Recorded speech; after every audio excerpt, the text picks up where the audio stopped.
Mi-a zis mami să mă duc până la baie repejor, pentru că mi-a luat Dalin, cel mai bun și cel mai fin. Și mi-a zis deschide ochii, nu te ustură deloc. Cu Dalin i-am deschis, nu mă ustură, v-am zis.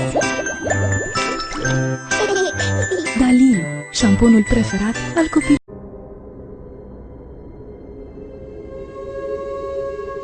Autrefois, la nature regorgeait de créatures merveilleuses. Il y avait des griffons, des dragons,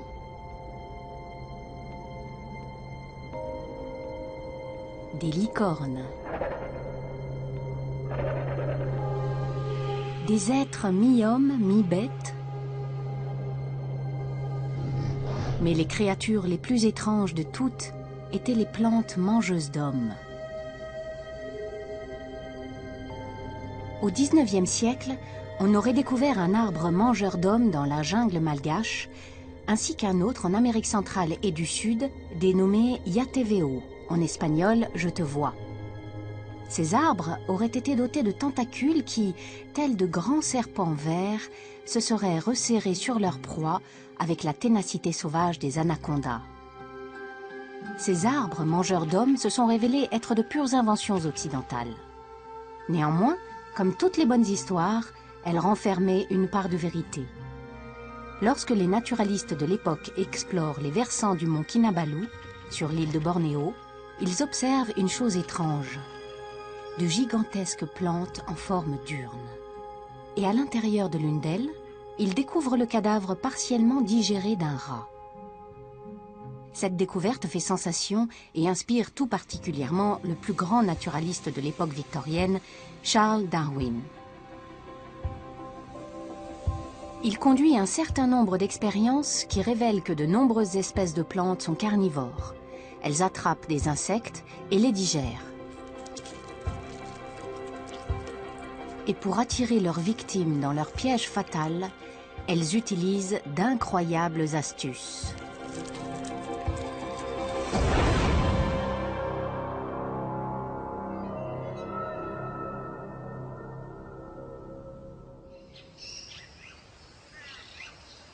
Afin de capturer et de tuer des proies animales, les plantes carnivores ont développé 3 techniques.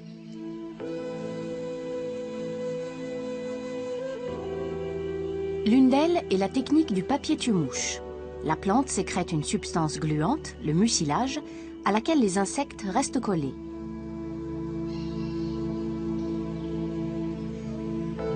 D'autres enroulent leurs feuilles en forme d'urne. Le liquide retenu à l'intérieur attire les insectes qui s'y noient et sont digérés par la plante. Certaines de ces plantes ont développé des formes et des motifs d'une grande complexité.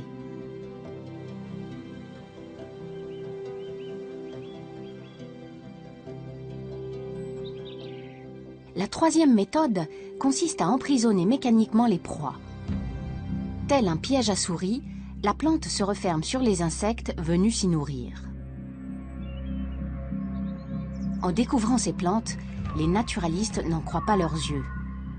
Des espèces végétales capables d'attraper et de tuer des insectes?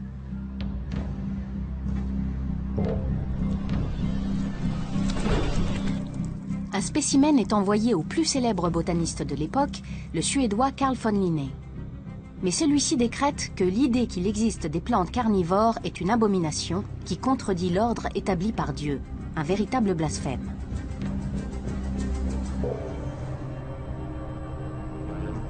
Carl von Linné est l'auteur d'un système de classification du vivant encore largement utilisé de nos jours. Il refuse néanmoins d'admettre que des plantes puissent être carnivores. Une centaine d'années plus tard, Charles Darwin prouve le contraire. Il cultive de nombreuses espèces de plantes insectivores pour mener ses expériences. Il concentre toutefois une bonne partie de ses recherches sur les Drosera ou Rossoli. Darwin est fasciné par ces plantes hors du commun. Il va jusqu'à dire que les Drosera l'intéressent davantage que l'origine de toutes les autres espèces de ce monde.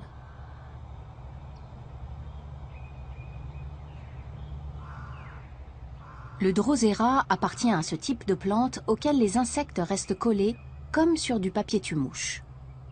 Drosera vient du grec droseros, qui signifie couvert de rosée, et rosolis, du latin ros solis, la rosée du soleil. Ces deux appellations font référence aux gouttelettes sécrétées par les poils mobiles dont sont recouvertes les feuilles de la plante. Attirés par ces gouttelettes, les insectes se retrouvent englués. On a longtemps cru que c'était un hasard, mais Darwin démontre que l'intention de tuer est bien là. Ces découvertes le fascinent et l'inquiètent. Il dépose différentes substances sur les feuilles. Du lait, de la viande, du papier, des cailloux et même une goutte d'urine. Puis il observe la réaction.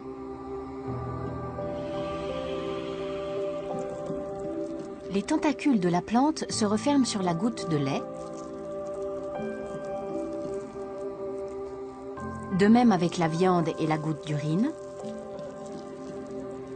Mais la pierre et le papier ne provoquent aucune réaction chez la plante. Darwin constate que le Drosera réagit à toutes les substances qui contiennent de l'azote. Il découvre également qu'il peut absorber les substances nutritives par les feuilles. Cette plante est effectivement carnivore, ni plus ni moins qu'un animal. Mais pourquoi certains végétaux sont-ils devenus carnivores?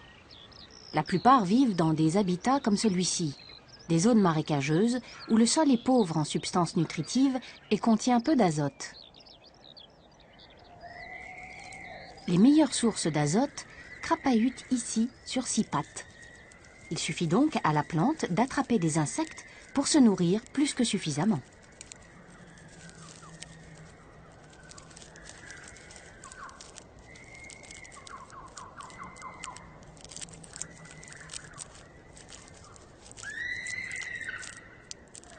Comme dans les expériences de Darwin, la feuille du Drosera réagit quand un insecte s'y englue.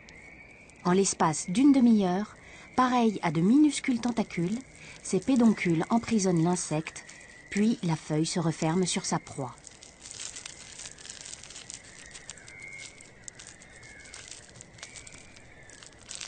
L'animal est ainsi pressé contre les glandes qui sécrètent des enzymes digestives permettant à la plante de digérer l'insecte. En observant ce phénomène, Darwin écrit « Parfois, je me dis que le Drosera est un animal camouflé ».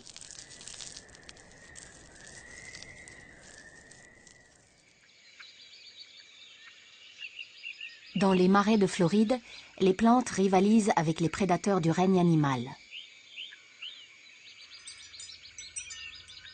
Par endroits, le sol est entièrement couvert de Drosera.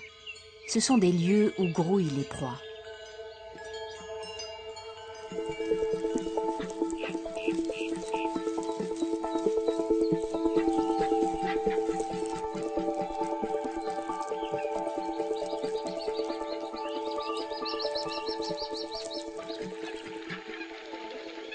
Néanmoins, les Drosera ont de la concurrence.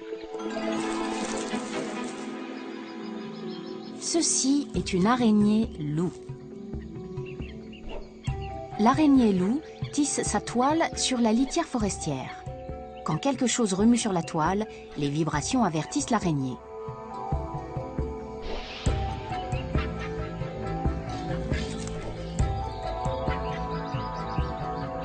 Rapide comme l'éclair, elle sort de sa cachette, se saisit de sa proie et retourne aussitôt dans son trou.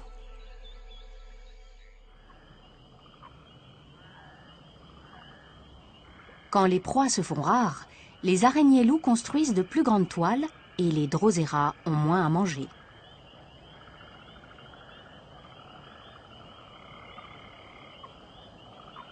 Mais les plantes ont également un autre problème. Elles ont besoin de temps pour tuer leur proie, or des insectes qui se débattent attirent l'attention d'autres prédateurs.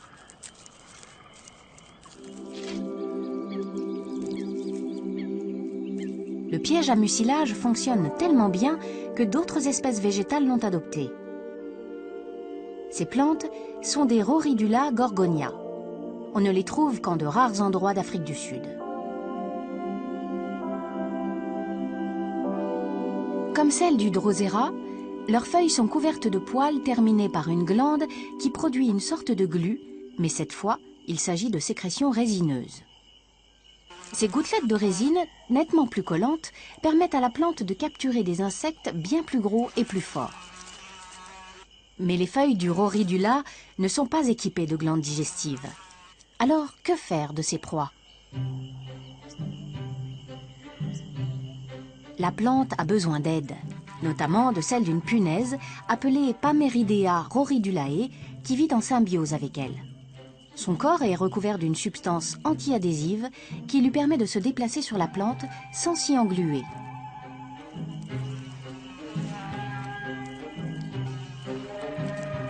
Ces punaises sont des prédatrices. Elles sont des centaines sur une même plante, assez pour dévorer tous les insectes capturés par le Rhoridula.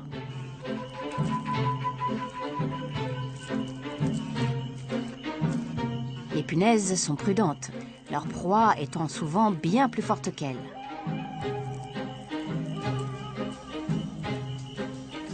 Celle-ci vient régulièrement contrôler l'état d'épuisement de cette mouche. Elle la picote ainsi pendant une dizaine de minutes.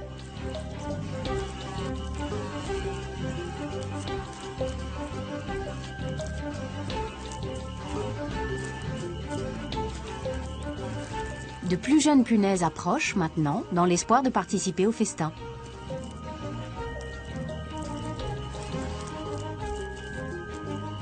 D'abord, elles se battent entre elles.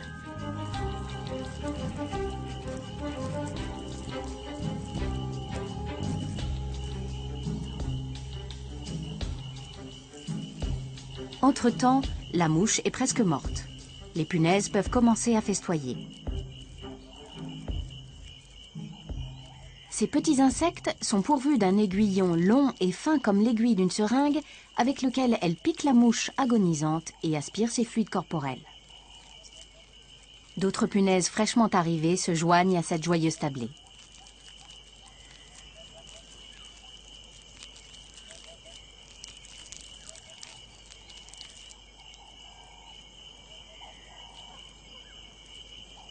Après le repas, les insectes excrètent des déchets qui servent ensuite d'engrais à la plante. Ce sont ces précieuses déjections qui sont absorbées par les tissus végétaux.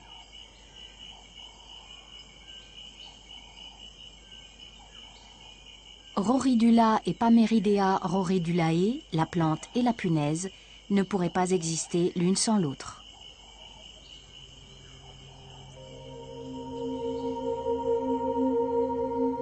Cette sorte de rosée gluante se révèle donc très efficace pour approvisionner les plantes en substances nutritives. Mais une espèce a développé une méthode plus sophistiquée encore. Cette espèce est endémique des forêts de pins humides de Caroline du Nord, aux États-Unis. Il s'agit de la Dionée attrape-mouche ou gobe-mouche de Vénus. Ces feuilles, au lieu de s'enrouler lentement autour de la proie, se referment rapidement sur l'insecte, comme des mâchoires.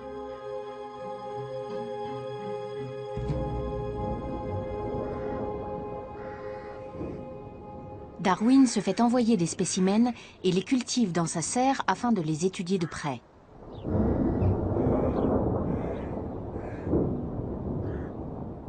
Il constate qu'en plus des épines qui bordent les deux lobes des feuilles, 3 poils se dressent au centre de leur surface interne.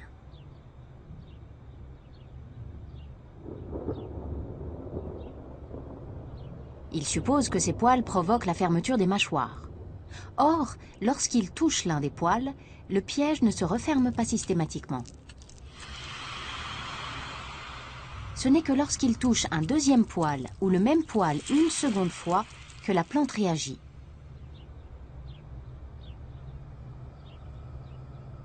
Il y a une bonne raison à cela. Refermer le piège demande beaucoup d'énergie à la plante. Dans son habitat naturel, il pleut souvent et beaucoup. La dionée doit donc éviter de se refermer à chaque goutte d'eau qu'elle reçoit.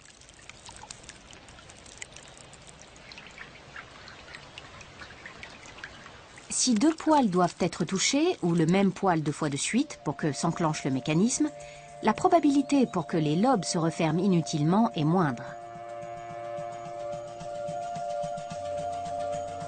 Cela n'arrive en effet que lorsque 2 stimulations sont exercées en l'espace de 20 secondes. L'insecte vient de toucher un poil, le compte à rebours a commencé.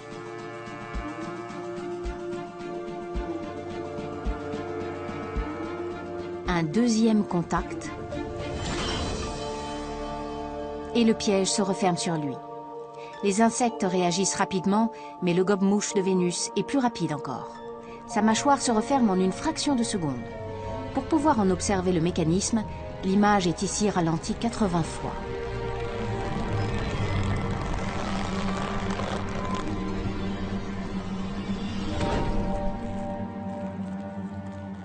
Les cils situés en périphérie des lobes s'entrecroisent et l'animal se retrouve emprisonné. Mais pourquoi ces espaces libres entre les épines? Là encore, il y a une explication. Des insectes de petite taille peuvent tout à fait déclencher le mécanisme. Or, ceux-ci ne sauraient satisfaire l'appétit des dionées. Elles leur permettent donc de s'échapper en passant entre les épines. Au cours des jours suivants, les poils sensitifs n'étant pas stimulés, le piège se rouvre.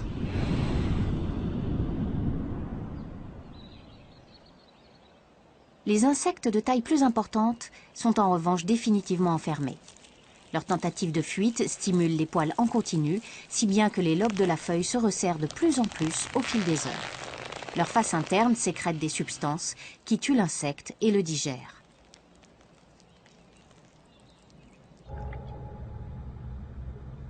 Darwin prouve donc que le Drosera et la dionée sont de véritables carnivores. Mais nous avons dit que les plantes employaient 3 techniques pour piéger les insectes.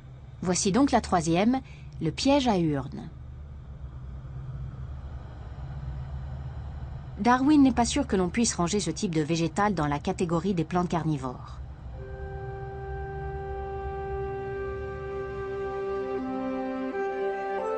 Nous savons aujourd'hui que c'est au sein de cette famille de plantes que l'on trouve les pièges les plus élaborés.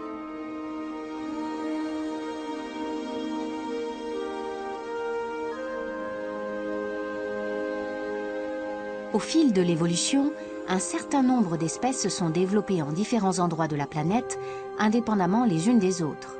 En Amérique, en Australie et en Asie du Sud-Est.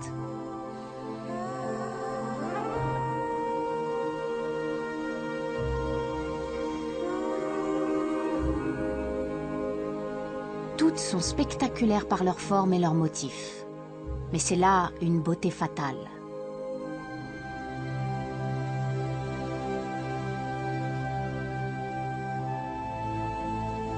De fait, elles sont un mécanisme implacable destiné à attirer les insectes et à les mettre à mort. Ces structures complexes semblent si parfaites à Darwin qu'il en vient à douter qu'elles puissent résulter du processus de sélection naturelle. Mais les forêts marécageuses des régions tropicales d'Amérique nous fournissent une explication. Ici, les arbres sont chargés de Broméliacées, une famille de plantes à laquelle appartient l'ananas. De nombreuses espèces sont épiphytes. Elles croissent sur les branches ou sur le tronc des arbres sans en tirer leur nourriture et sont généralement en hauteur pour capter le plus de lumière possible. L'inconvénient, c'est qu'avec leurs racines aériennes, elles ne peuvent pas absorber l'eau et les nutriments du sol comme les autres plantes. C'est pourquoi leurs feuilles forment un puits au centre de la plante, qui se remplit d'eau de pluie.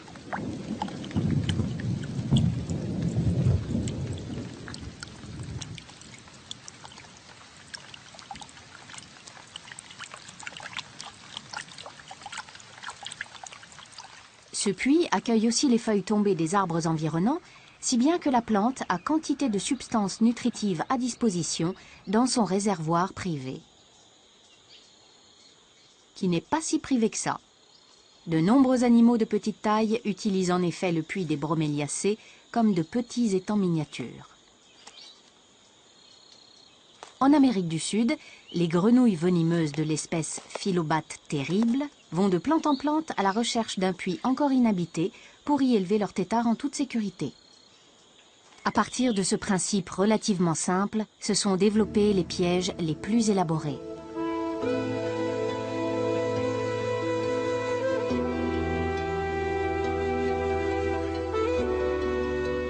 Certains des plus élégants se cachent dans les forêts de pins marécageuses du sud-est des États-Unis. Ce sont les pièges à urnes des Sarraceniacées.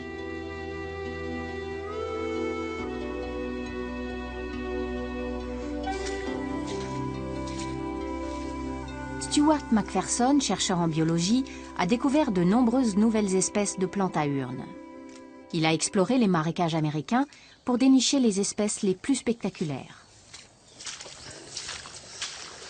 Celles-ci appartiennent à la famille des Sarracénies nord-américaines. Elles forment de longs tubes aux bords recourbés et attirent les insectes en produisant un nectar sucré. En essayant d'atteindre ce nectar, les insectes glissent à l'intérieur et tombent tout au fond du tube, d'où ils ne peuvent plus ressortir. Ils finissent par y mourir. La plante sécrète alors des enzymes et des acides sous l'effet desquels l'animal piégé se décompose. Il s'agit là d'une espèce appelée Sarracenia flava, généralement de couleur jaunâtre, mais qui peut prendre des teintes diverses et variées. Cette espèce comporte d'innombrables variantes. Chaque population est différente, ou presque. En voici une qui est rouge avec une coiffe jaune veinée de rouge. Ce sont ces couleurs vives qui attirent les insectes. Et j'en vois une autre variété là-bas. Celle-ci, à quelques mètres seulement de l'autre, est rouge sang et se démarque vraiment de tout ce qui l'entoure. Son piège mortel n'en est que plus attirant.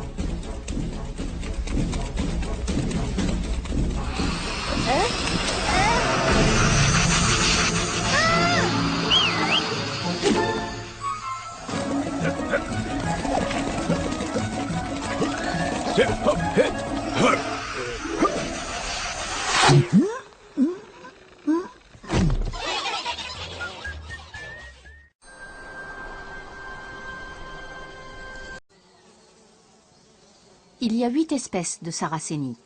La plupart poussent dans les régions chaudes et humides du sud-est des États-Unis. Néanmoins, cette espèce-ci, la Sarracénie pourpre, pousse dans tout l'est des États-Unis et jusqu'au Canada. Elle se démarque également de ses congénères pour une autre raison. Elle ne produit pas d'enzymes pour digérer ses proies. Et pourtant, elle est bien carnivore, elle aussi.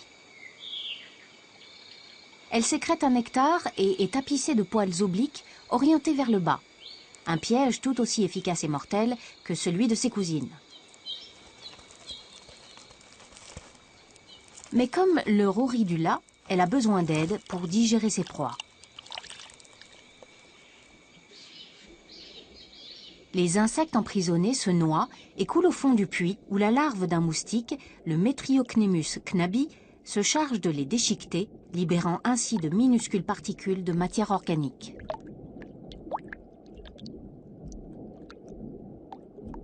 D'autres larves de moustiques, celles du Wiumia, flottent au-dessus des larves de Metriocnemus.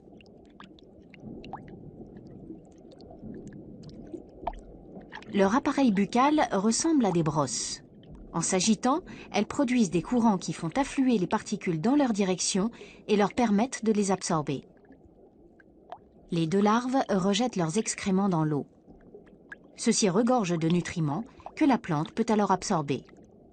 La Sarracénie pourpre est un habitat unique, le seul où l'on trouve ces larves de moustiques.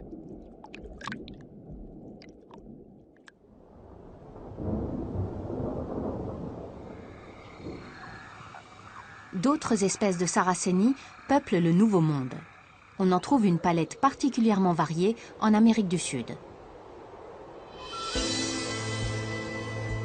Mais pour les trouver, il faut grimper en haut des montagnes qui s'élèvent à des milliers de mètres d'altitude au-dessus des forêts tropicales du Venezuela, du Brésil et de Guyane. Ces montagnes à plateaux, isolées les unes des autres, sont appelées Tepuy par les Pémons, ce qui dans leur langue signifierait « maison des dieux ». Leur sommet plat, en surplomb de la jungle tropicale, abrite une nature quasiment vierge. C'est le seul endroit au monde où pousse l'Heliamphora. Comme toutes les Sarraceniacées américaines, elle est constituée de feuilles enroulées sur elles-mêmes pour former un piège. Mais on a ici de simples cornets verts avec une ligne rouge, là où la feuille est soudée sur elle-même. Une simplicité qui peut faire passer la plante pour primitive, alors qu'elle résulte d'une parfaite adaptation aux conditions climatiques extrêmes qui règnent au sommet des Tepuy.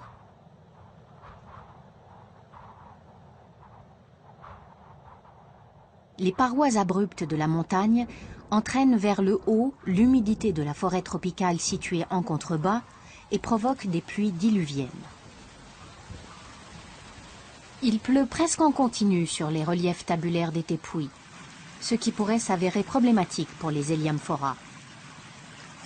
Contrairement à leurs cousines d'Amérique du Nord, elles n'ont pas de coiffe pour se protéger de la pluie.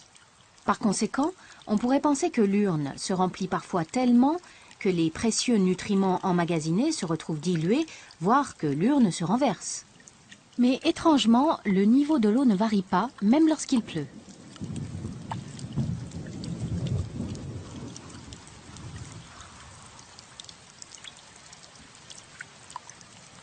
En effet, la feuille n'est pas parfaitement soudée sur elle-même. La ligne rouge de la soudure cache une fente d'où l'eau s'écoule par une petite rigole jusqu'à la base de la plante. C'est ainsi que le juste niveau d'eau peut être maintenu.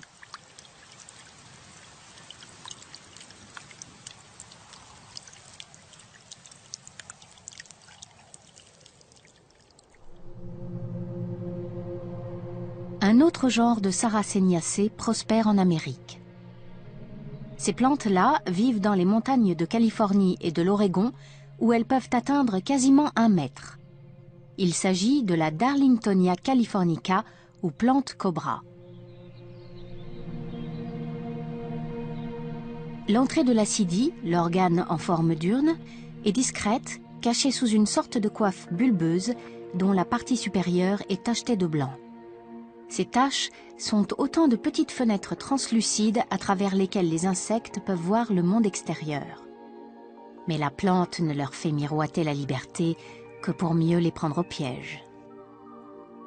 Cette mouche n'a pas pu résister à la tentation, attirée par l'odeur du nectar.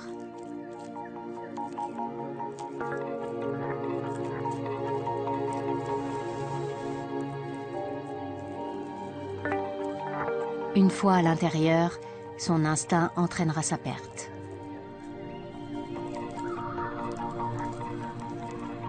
Après avoir mangé tout son sou, elle tente de sortir en se dirigeant vers la lumière, mais elle ne fait que foncer dans les fenêtres de la plante, se heurtant à une paroi glissante où elle perd bientôt pied et, épuisée, tombe au fond du piège. De toutes les plantes à piège passif du Nouveau Monde, la Darlingtonia californica est la plus étrange. Mais le règne végétal comporte également des plantes carnivores tout à fait fantastiques dans la zone intertropicale humide de l'Ancien Monde. Les forêts vierges d'Asie du Sud-Est sont le royaume des Népentacées.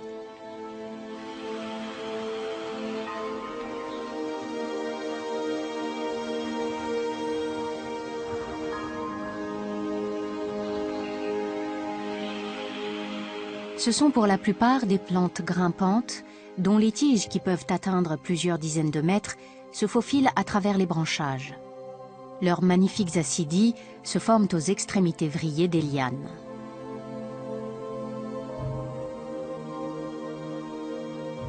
Il y a environ 130 espèces connues de Népenthes, de formes et de couleurs incroyablement variées.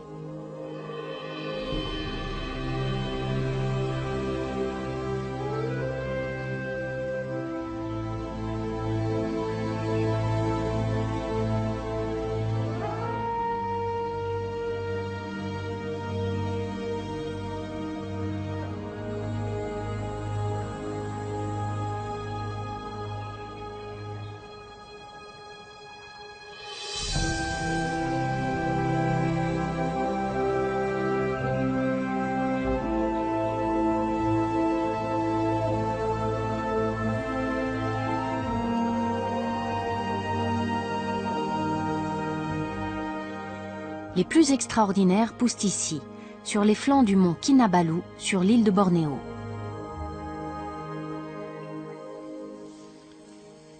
Stuart McPherson connaît bien cette montagne pour l'avoir explorée de fond en comble à la recherche de nouvelles espèces de plantes carnivores.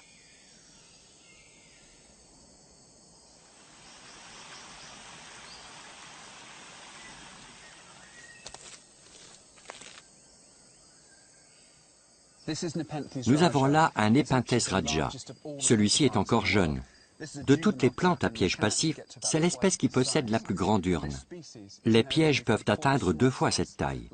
Nous n'en avons repéré à ce jour que dans 4 zones très réduites où l'on en recense entre 300 et 500 spécimens. Leur population totale est donc d'environ 2000 plantes en tout et pour tout sur la planète. Comme leurs parentes nord-américaines, elles ont développé une structure très élaborée destinée à piéger et à digérer les insectes. Mais ces dernières années, les botanistes se sont rendus compte que les Nepenthes n'étaient pas uniquement des prédateurs.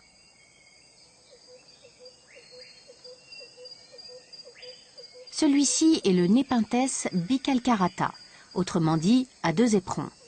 Il tire son nom de ces 2 nectaires géants situés sous l'opercule. Aussi mortels que des crocs de serpent, ils sécrètent un suc qui attire les insectes, mais sont si glissants que les pauvres bêtes ne tardent pas à tomber et atterrissent directement dans les sucs digestifs de la plante.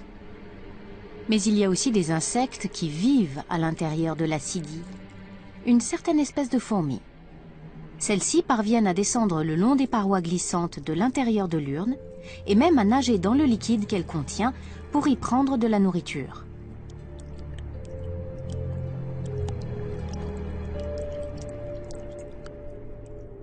Mais elles ne font pas que se servir gratuitement dans le ventre de la plante. Elles aussi ont quelque chose à lui offrir. Les fourmis nettoient leur hôte en retirant les débris et la moisissure accumulée sur le péristome, qui demeure ainsi lisse et glissant. De ce fait, elles aident la plante à attraper la nourriture dont elles profiteront elles-mêmes plus tard.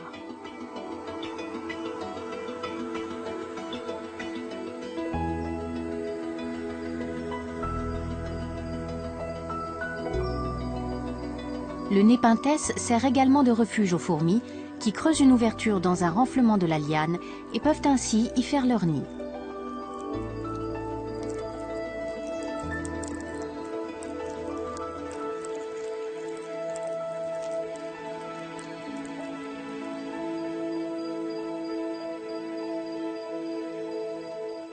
Seule cette espèce bien particulière de fourmi vit en bonne intelligence avec le Nepenthes bicalcarata, auquel tous les autres insectes servent de repas.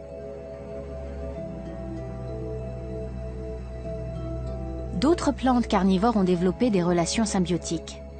C'est le cas du Nepenthes albomarginata, qui doit son nom à la marge blanche formée par la collerette de trichome blanc située juste en dessous du péristome.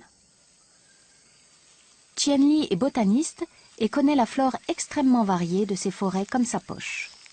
Il a découvert un certain nombre d'espèces de plantes carnivores et sait comment celles-ci capturent ses proies.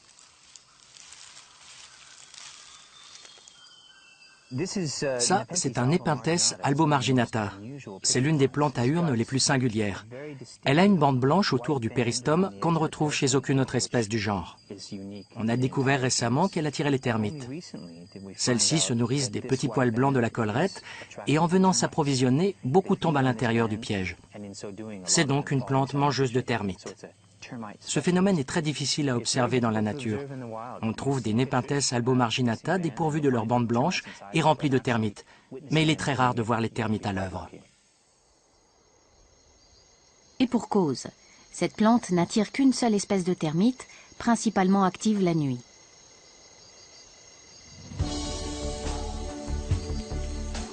Dans l'obscurité, elles sortent par millions de leurs termitières et forment des colonnes interminables à travers la forêt. Quand une éclaireuse localise un Nepenthes albomarginata, elle recrute d'autres ouvrières et se hisse avec elle jusqu'en haut de l'acidie.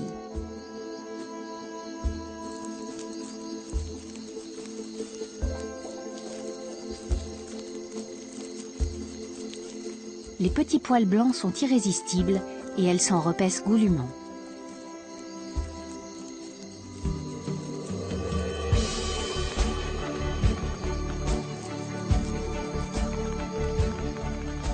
Bientôt, elles sont rejointes par d'autres, puis d'autres encore, et cette affluence est fatale à nombre d'entre elles qui, dans la bousculade, se retrouvent sur les rebords glissants de l'urne, et ce qui doit arriver se produit.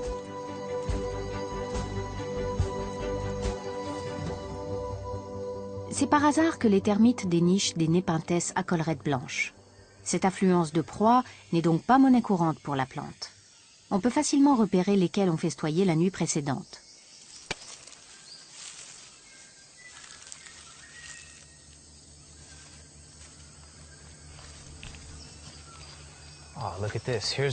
Regardez, en voici une qui n'a plus sa collerette. On peut être sûr qu'elle est pleine de termites. Jetons un œil. Vous voyez, il y a des centaines de termites noyées à l'intérieur de la feuille. Elles ont déjà été partiellement digérées. C'est un sacré festin.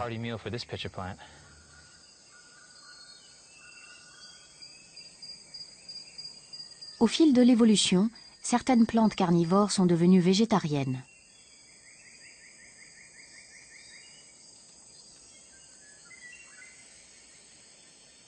Le Nepenthes ampullaria a la forme d'une cruche.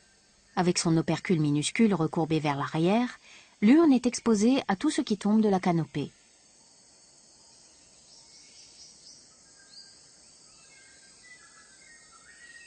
Sa bouche béante laisse pénétrer les feuilles et les brindilles qui se décrochent des arbres.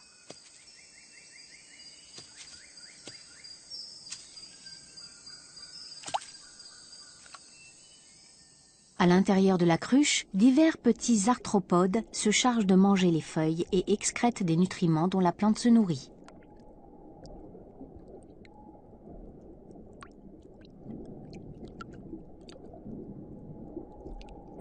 On observe ici diverses larves de moustiques et même de minuscules têtards.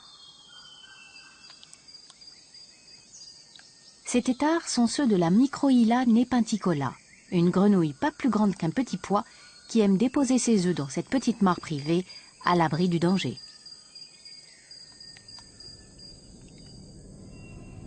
Mais l'urne du Nepenthes ampullaria n'est pas totalement dépourvue de danger. Cette larve appartient au genre des toxorynchites ou moustiques éléphants et il s'agit là d'un dangereux prédateur qui dévore les larves d'autres moustiques.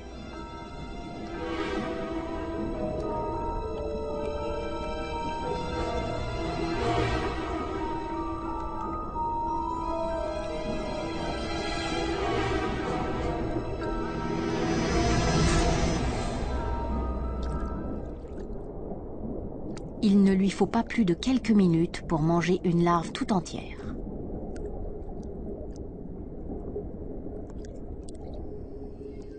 Un véritable écosystème miniature s'est mis en place à l'intérieur de cette drôle de feuille ventrue. Les Nepenthes ne font donc pas que manger des insectes. Ils ont créé toutes sortes de liens symbiotiques complexes avec divers animaux. Le plus extraordinaire vient à peine d'être découvert. Alors qu'il faisait des recherches dans la forêt tropicale du mont Kinabalu, Tien Li a observé que la plus grande des plantes à urnes, le Nepenthes raja, recevait des visiteurs inhabituels. Ce qui fait la particularité de cette plante, ce n'est pas seulement le fait qu'elle soit carnivore, mais c'est qu'elle attire même des mammifères. La surface interne de l'opercule est tapissée de nectar. Toutes ces petites glandes que vous voyez là en sécrètent constamment de jour comme de nuit. Cette espèce n'a été étudiée que récemment et grâce aux images qui ont été filmées, on a maintenant la preuve qu'elle attire de petits mammifères.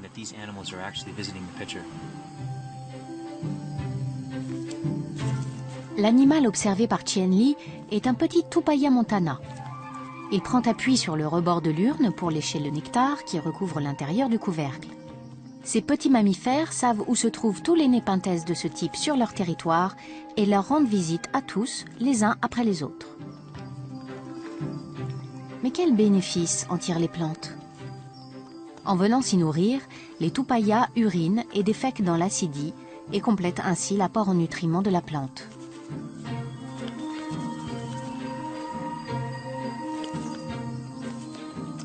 Le Tupaya montana est un animal diurne. Mais le Nepenthes raja est également approvisionné en engrais la nuit, car il continue à produire du nectar après le coucher du soleil.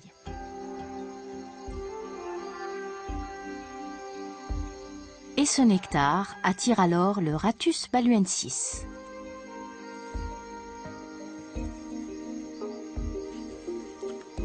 Comme le Tupaia montana, ce rat monte sur les rebords de la Sidi pour lécher les sécrétions produites par l'opercule et laisse tomber ses excréments dans l'urne. Cette urne est énorme et le rat petit. S'il glisse, il se retrouve piégé et sert de repas à la plante.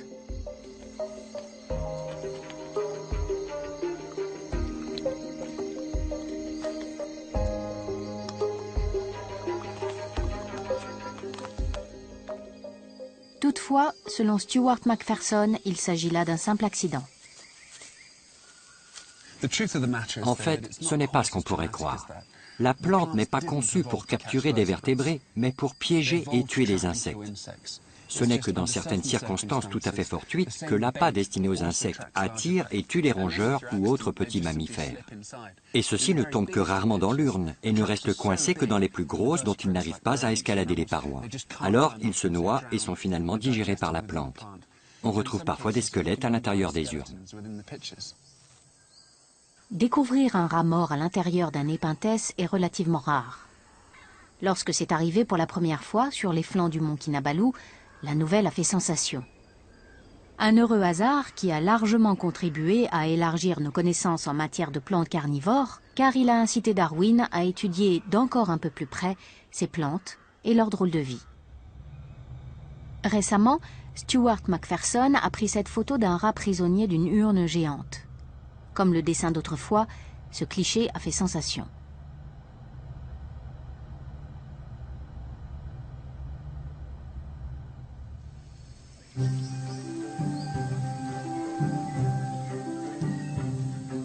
Ces plantes étranges nous fascinent toujours autant, et les montagnes de Bornéo nous réservent probablement encore bien des surprises.